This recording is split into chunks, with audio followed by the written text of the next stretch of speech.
के न्यूज, खबरों का सारथी।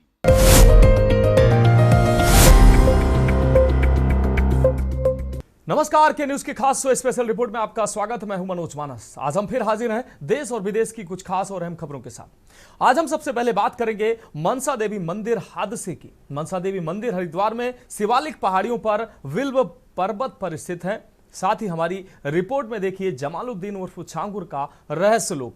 और चलते चलते बात होगी मोदी के मालदीव दौरे पर चीन को क्यों लगी मिर्ची। तो चलिए अब चलते हैं खबरों के विस्तार में। तो स्पेशल रिपोर्ट में पहली अहम रिपोर्ट की बात करते हैं। उत्तराखंड के हरिद्वार स्थित प्रसिद्ध मनसा देवी मंदिर मार्ग पर रविवार सुबह दर्दनाक हादसे की खबर सुनकर हर कोई चौंक गया। सामने आया कि यहां भारी भीड़ जमा होने के कारण भगदड़ मच गई। साथ ही मार्ग पर करंट फैलने की अफवाह भी फैला दी गई। इस वजह से भगदड़ में करीब आधा दर्जन श्रद्धालुओं की मौत हो गई। भगदड़ में कई श्रद्धालु बुरी तरह से जख्मी भी हो गए। यह अहम रिपोर्ट देखिए। मनसा देवी मंदिर पहाड़ पर ऊंचाई पर स्थित है। ऐसे में दर्शन के लिए पहुंचने के लिए श्रद्धालुओं को संकरे रास्ते से गुजरना पड़ता है। ऊंचाई के कारण सीढ़ियां भी छोटी, जिससे भीड़ बढ़ी तो लोग एक दूसरे पर गिर गए और करीब आधा दर्जन लोगों की मौत हो गई। सूचना पर पुलिस प्रशासन की टीम मौके पर पहुंची। वहीं एक चश्मदीद ने बताया कि मंदिर पहुंचने के लिए करीब 25 सीढ़ियां बची थी, तभी यह हादसा हुआ। रविवार को भीड़ बहुत ज्यादा थी। इस बीच कुछ लोग यहां पर लगे तार को पकड़कर आगे बढ़े। इस दौरान कुछ तार छिल गए और उनमें करंट भी आ गया। इससे अफरा तफरी मच गई और सीढ़ियों पर गिरने से लोग मर गए। इधर हरिद्वार पुलिस ने मंदिर में करंट फैलने की बात को अफवाह बताया। गढ़वाल डिवीजन के कमिश्नर विनय शंकर पांडे ने कहा कि मंदिर में भारी भीड़ जुटने की वजह से हादसा हुआ है। वहीं हरिद्वार एसएसपी परमेंद्र सिंह डोभाल ने कहा कि मनसा देवी मंदिर में भगदड़ में 35 लोगों के घायल होने की सूचना मिली थी। इन्हें अस्पताल लाया गया, लेकिन आधा दर्जन लोगों की मौत हो गई। घायलों का इलाज चल रहा है। कि अभी तक जो सूचना प्राप्त हुई है उसमें 15 के लोग घायल हैं। कुछ सीरियस हैं जिनको हमने रेफर किया है। 6 लोगों की डेथ इसमें हुई है। और साथ ही वहाँ पर जो मौके पर हमने जो भी प्रथम दृष्टया जो जांच की है उसमें यही समझ में आ रहा है कि किसी ने ऐसा अफवाह फैलाई है कि वहाँ पर करंट आ रहा है तार में, क्योंकि कुछ हमने फोटोग्राफ्स देखी हैं जिसमें तार टूटे हुए दिखाई दे रहे हैं। ऐसा लग रहा है कि लोगों ने तार खींचकर चढ़ने का प्रयास किया है दीवार पर, और उसी वजह से कुछ भगदड़ हुई है। क्योंकि जो भी हमारे डॉक्टर्स ने भी यही बताया कि जो डेथ हुई है वो भगदड़ की वजह से हुई है, ना कि करंट लगने की वजह से। तो इस पर अब आगे जांच भी की जाएगी और हम इसमें इन्वेस्टिगेशन भी करेंगे कि क्यों ऐसा हुआ। और मजिस्ट्रेट जांच क्या देती है? देखिए, इसमें अभी कमिश्नर साहब भी आ रहे हैं, आईजी साहब भी आ रहे हैं। फिर जैसे ही हम आगे डिस्कशन करेंगे उसके बाद इसमें जांच के आदेश दिए जाएंगे। दोषी हैं किसको दोषी मानेंगे पहले आप? देखिए, अभी तो जांच के बाद ही पता चल पाएगा। और क्या क्या उपचार है लोगों के, और कहाँ के लोग थे लोकल से बात करें? देखिए, इसमें कुछ लोग मुरादाबाद नजीबाबाद साइड के हैं। अभी जैसे ही ट्रीटमेंट खत्म होगा उनके बाद उनसे बातचीत की जाएगी, उनके फिर चेक किया जाएगा। अभी जो प्रायोरिटी वो यही है कि जो घायल लोग हैं उनके उपचार हो जाए, भले यहाँ पड़े या फिर आगे रेफर करें। देखिए, यहाँ पर 15 घायल हैं और अभी 6 लोगों की डेथ है। हादसे के 10 बड़े कारण: अत्यधिक भीड़ का अनुमान न होना, भीड़ नियंत्रण के लिए कोई प्लानिंग नहीं, मंदिर पर में एक साथ हजारों लोगों की एंट्री, प्रशासन और पुलिस की अपर्याप्त तैनाती, सीढ़ियों और गलियारों में फिसलन और ढलान, आपातकालीन निकास मार्ग नहीं है, बिजली के तार टूटने की अफवाह या सच्चाई, संगठित स्वयं गैर मौजूदगी, मंदिर ट्रस्ट और जिला प्रशासन में समन्वय की कमी, पूर्व चेतावनी संकेतों की अनदेखी। पीएम व सीएम ने घटना पर जताया दुख, भगदड़ पर मोदी ने भी जताया दुख। बता दें, मनसा देवी मंदिर मार्ग पर हुई भगदड़ और प्रधानमंत्री नरेंद्र मोदी ने दुख जताया है। उन्होंने एक्स पर लिखा कि उत्तराखंड के हरिद्वार में मनसा देवी मंदिर मार्ग पर हुई भगदड़ में हुई जान-माल की हानि से अत्यंत दुखी हूं। अपनों को खोने वालों के प्रति संवेदना, घायलों के शीघ्र स्वस्थ होने की कामना भी करता हूं। स्थानीय प्रशासन प्रभावित लोगों की सहायता कर रहा है। वहीं मुख्यमंत्री पुष्कर सिंह धामी ने घटना पर गहरा दुख भी जताया है। कहा कि स्थानीय पुलिस तथा अन्य बचाव दल मौके पर पहुंचकर राहत एवं बचाव कार्यों में जुटे हुए हैं। इस संबंध में निरंतर स्थानीय प्रशासन के संपर्क में हूं और स्थिति पर लगातार निगरानी भी रखी जा रही है। माता रानी से सभी श्रद्धालुओं के सकुशल प्रार्थना करता हूं। सीएम धामी ने हादसे के मिनिस्ट्रियल जांच के निर्देश दिए हैं। साथ ही प्रदेश सरकार द्वारा मृतकों के परिजनों को 2-2 लाख रुपए और घायलों को 50,000 रुपए की सहायता राशि भी प्रदान की जाएगी। प्रातःकाल 9 बजे के आसपास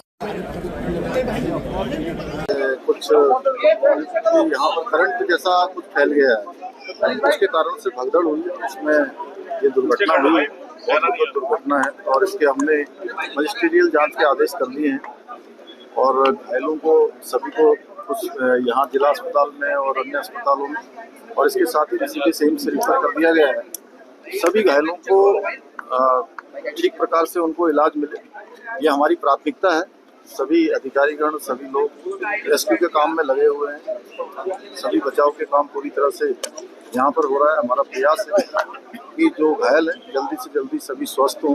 मैं भगवान से प्रार्थना करता हूँ कि सभी जो दिवंगत हुए हैं उनकी आत्मा को शांति प्राप्त हो, उनके परिजनों को जो इसमें बड़ा कष्ट आया है और उनके साथ हमारी पूरी संवेदनशीलता है और भगवान से हम प्रार्थना करते हैं कि भगवान उनको अपने शिव चरणों में स्थान दें और उन सभी को परिवार में सबको एक सहन करने की शक्ति प्रदान करें। धार्मिक स्थलों पर भगदड़ से हुए बड़े हादसे। 29 जून 2025 पुरी में रथ यात्रा के दौरान भगदड़ से 2 महिलाएं समेत 3 श्रद्धालुओं की मौत। 3 मई 2025 उत्तरी गोवा में एक मंदिर उत्सव के दौरान भगदड़ मचने से 6 लोगों की मौत। 8 जनवरी 2025 तिरुपति में भगदड़ में 6 लोगों की मौत। 12 अगस्त 2024 बिहार के जहानाबाद जिले में मखदूपुर क्षेत्र में बाबा सिद्धनाथ मंदिर में भगदड़ मचने से कम 7 लोगों की मौत।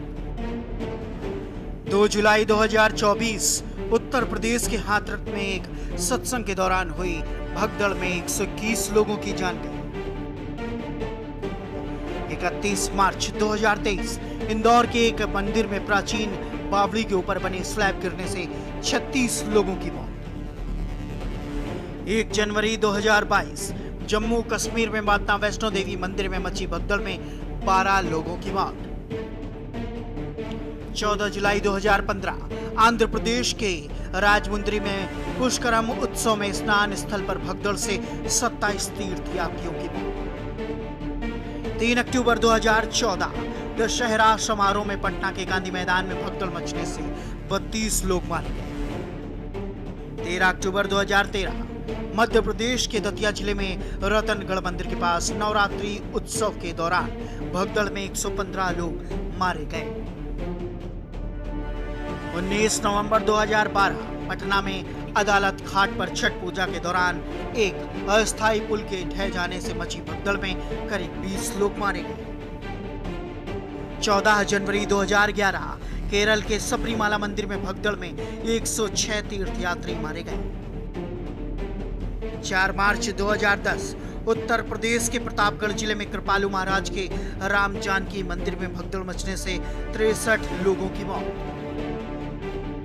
30 सितंबर 2008 राजस्थान के जोधपुर में चामुंडा देवी मंदिर में बम विस्फोट की अफवाह के कारण मची भगदड़ में 250 श्रद्धालु मारे गए। 8 अगस्त 2008 हिमाचल प्रदेश के बिलासपुर जिले में नैना देवी मंदिर में चट्टान गिरने की अफवाह के कारण मची भगदड़ में 162 लोग मारे गए। 25 जनवरी 2005 महाराष्ट्र के सतारा जिले में मंदार देवी मंदिर में वार्षिक तीर्थ यात्रा के दौरान 340 से ज्यादा श्रद्धालु कुचल कर मारे गए। 27 अगस्त 2003 महाराष्ट्र के नासिक जिले में कुंभ मेले में पवित्र स्नान के दौरान भगदड़ में 39 लोग मारे गए। बता दें कि मनसा देवी मंदिर हरिद्वार में शिवालिक पहाड़ियों पर बिल्व पर्वत पर स्थित है। यह हर की पौड़ी से लगभग 3 किलोमीटर दूर स्थित है और यहाँ 1.5 किलोमीटर की चढ़ाई वाले रास्ते से या रोपवे के माध्यम से पहुंचा जाता है। प्राचीन मंदिर श्रद्धालुओं की आस्था का केंद्र रहा है। इस मंदिर का इतिहास सैकड़ों साल पुराना है, तो वहीं पर्वतीय क्षेत्रों में रहने वाली एक प्राचीन जनजाति औषधि और वन देवी के रूप में भी देवी मनसा की पूजा करती आ रही है। दरअसल आयुर्वेद में विष को भी औषधि माना जाता है और मान्यता है कि देवी मनसा सभी विष और सभी प्रकार की औषधि की संरक्षक देवी है। तो स्पेशल रिपोर्ट में अब बात अगली अहम रिपोर्ट की। छांगुर के रहस्य चौंकाने वाले हैं। मतांतरण का जाल फैलाने के साथ ही देश विरोधी गतिविधियों में वो शामिल रहा। यह खबर जरा गौर करने वाली है। जमालुद्दीन उर्फ छांगुर पर आरोप का पुलिंदा तो वैसे ही भारी है, उसके बारे में एटीएस जो राजफास कर रही है उससे छांगुर का डराने वाला रूप सामने पेश हुआ है। यह अहम रिपोर्ट देखिए। छांगुर देश विरोधी गतिविधियों में रहा शामिल। जमालुद्दीन उर्फ छांगुर पर आरोप है कि उसने देश विरोधी साजिश, अवैध धर्मांतरण, व्यापक विदेशी फंडिंग और धन शोधक तथा कट्टरवाद व आतंकवादी प्रशिक्षण का नेटवर्क तैयार किया था। एटीएस, एसटीएफ और ईडी इन सभी पहलुओं की व्यापक जांच में जुटे हैं। कई सहयोगी व प्रशासकीय अधिकारियों के संलिप्त होने के सबूत मिल चुके हैं। छांगुर पर आरोपों का ब्यौरा, अवैध धर्मांतरण और नेटवर्क का विस्तार। अनुमानित तौर पर 2025 तक उसने करीब 4000 हिंदुओं का धर्म परिवर्तन कराया। दुबई, सऊदी अरब और तुर्की से संदिग्ध विदेशी फंडिंग मिली, जिससे भारी धनराशि जुटाई गई और रैकेट संचालित हुआ। आईएसआई से संबंध, नेपाल में स्थित आईएसआई कैंप का दौरा और अतीक जैसे माफियाओं से संपर्क भी उजागर हुआ। छापेमारी में करोड़ों रुपए, सोना, दस्तावेज, लग्जरी वाहन और बैंक खातों की जानकारी मिली। विदेशी फंडिंग से आतंकियों के लिए प्रशिक्षण केंद्र बनाए जाने की योजना थी। एक आलीशान बिल्डिंग को आतंक कैंप में बदलने की तैयारी की गई। विशेष जांच में सामने आया कि एडीएम, सीओ और एक पुलिस इंस्पेक्टर सहित कई अधिकारी 2019 से 2024 तक छांगुर को संरक्षण दे रहे थे। एटीएस गवाह हरजीत कश्यप को बयान बदलने के लिए दबाव और जान से मारने की धमकी मिली, जिस पर 3 आरोपियों के खिलाफ मुकदमा दर्ज हुआ। दुबई, सऊदी और तुर्की से कनेक्शन।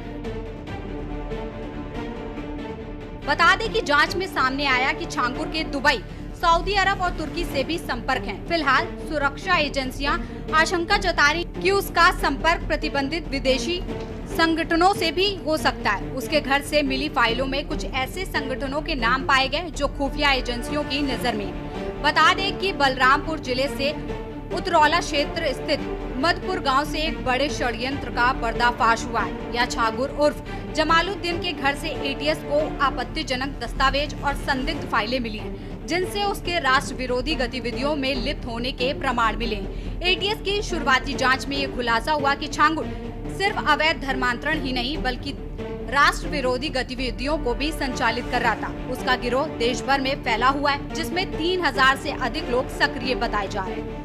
गिरोह के तार केरल, कर्नाटक, चेन्नई, महाराष्ट्र और नेपाल तक जुड़े होने की बात सामने आ रही है। रेहरा माफी और मधुपुर में बनाए गए ठिकाने।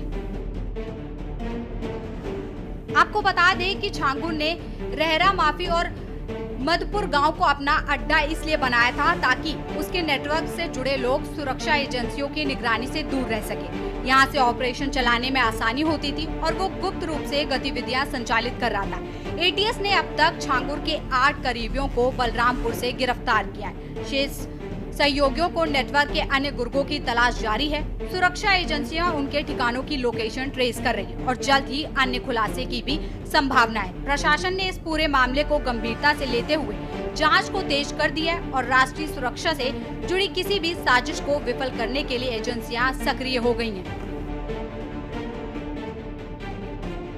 छांगुर सिंडिकेट का अंडरवर्ल्ड से कनेक्शन।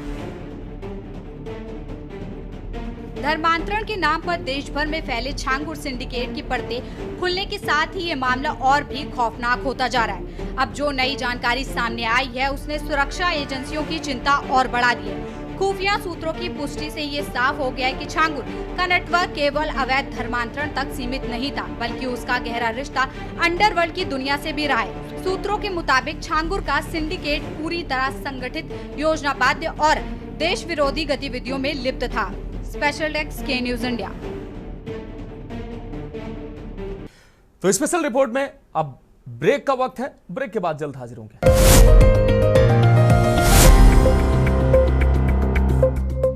का सारथी।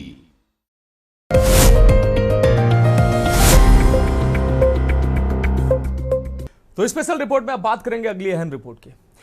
प्रधानमंत्री नरेंद्र मोदी की हालिया मालदीव यात्रा ने चीन को स्पष्ट रूप से असहज कर दिया है। खासकर उसके सरकारी मुखपत्र ग्लोबल टाइम्स ने इस पर तीखी प्रतिक्रिया दी है। आइए ये खास रिपोर्ट देखें। प्रधानमंत्री नरेंद्र मोदी की मालदीव यात्रा पर चीन असहज नजर आया है। दरअसल भारतीय मीडिया ने इस दौरे को चीन की पकड़ कमजोर होने के रूप में दिखाया, जिस पर चीनी एक्सपर्ट को मिर्ची लगी है। वहीं राष्ट्रपति मोइच्यू भारत को भरोसेमंद दोस्त बता रहे हैं, जबकि हाल ही में उन्होंने चीन से करीबी रिश्ते की बात दोहराई थी। आपको बता दें कि प्रधानमंत्री नरेंद्र मोदी का मालदीव दौरा इसलिए भी खास माना जा रहा है क्योंकि 1 साल पहले मालदीव के 3 मंत्रियों ने उनके बारे में कुछ ऐसी टिप्पणी कर दी थी जिनके बाद भारी बवाल मचा और कूटनीतिक दूरियां भी आ गई। अब दोनों देशों के बीच संबंधों में सुधार दिख रहा है। वहीं मालदीव के पूर्व विदेश मंत्री अब्दुल्ला शाहिद ने दोनों देशों के बीच अतीत के संबंधों और आपातकाल के समय साथ देने के लिए भारत की सराहना की। उन्होंने कहा, मालदीव और भारत के संबंधों ने हमेशा यही दर्शाया है कि भारत सबसे पहले प्रतिक्रिया देता है। जब भी हम अंतर्राष्ट्रीय लाइन पर बात करते हैं तो भारत सबसे पहले प्रतिक्रिया देता है। ये दौरा खास इसलिए भी रहा क्योंकि प्रधानमंत्री नरेंद्र मोदी मालदीव के स्वतंत्रता दिवस समारोह में चीफ गेस्ट के रूप में आमंत्रित किए गए। राष्ट्रपति मोहम्मद मोइज्यू के सत्ता में आने के बाद किसी भी विदेशी नेता की यह पहली यात्रा थी जिसमें इन्होंने इतने बड़े इवेंट में हिस्सा लिया। मोदी के मालदीव दौरे पर चीन को लगी मिर्ची। इस यात्रा के दौरान पीएम मोदी ने मालदीव के साथ विकास भागीदारी को मजबूत करने के लिए $565 मिलियन या 4800 रुपए से ज्यादा के क्रेडिट लाइन का ऐलान किया और फ्री ट्रेड एग्रीमेंट पर बातचीत शुरू करने की पहल की। लेकिन इस दौरे से चीन की परेशानी बढ़ गई है और चीनी एक्सपर्ट को भी मिर्ची लगी है। भारत की नेबरहुड फर्स्ट पॉलिसी में विशेष स्थान रखता है। जैसे द्विवेदी में कहते हैं, डिप्लोमेसी अ भूरे बोड़ा फेन्ननी गाय गुल्लुन। यह केवल डिप्लोमेसी नहीं है बल्कि गहरी आत्मीयता का रिश्ता है। हमारी साझी विरासत मानसून जितनी पुरानी और अड़ूबोंडी मिठाई जितनी मीठी है। हमारी भाषाओं में हमारी संस्कृति की गहराई झलकती है। दिवेही और मिनिकोय की महल भाषा की जड़ें समान है।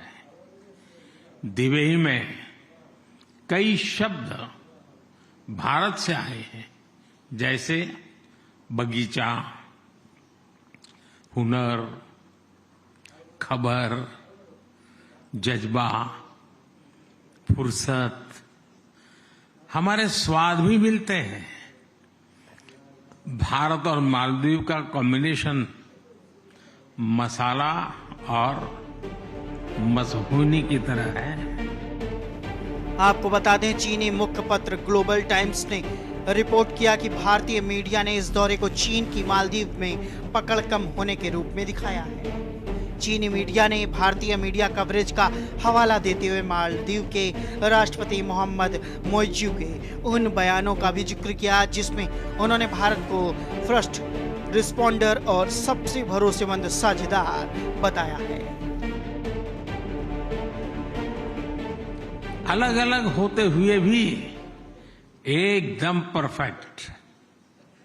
फ्रेंड्स, सदियों से हमारे लोगों के बीच जो आत्मीय रिश्ते बने हैं वे आज भी उतनी ही मजबूती से कायम है। भारत में पढ़ने वाले मालदीव के हजारों छात्र, इलाज कराने वाले नागरिक और मालदीव को मासाकई कुरागोम यानी कर्मभूमि बनाने वाले भारतीय, ये सब हमारी साझी कहानी के पात्र हैं। और आप देखिए, आपका इस साल का 10 लाखवां टूरिस्ट भी भारतीय ही निकला।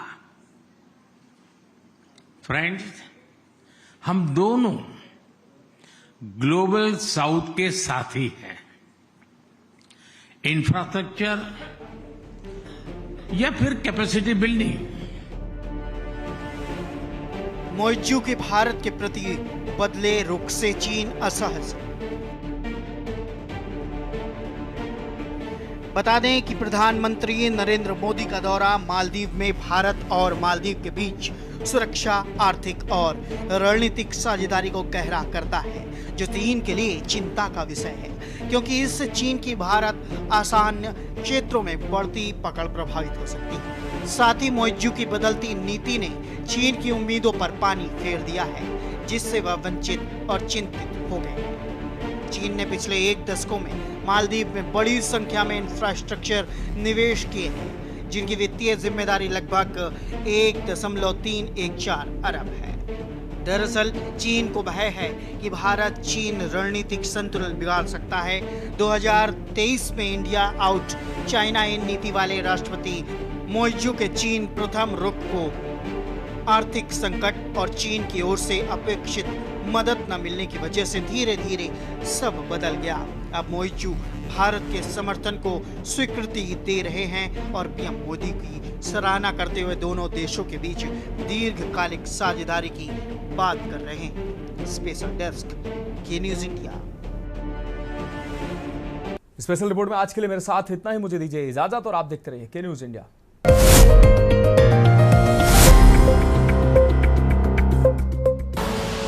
आप देख रहे हैं के न्यूज, खबरों का सार।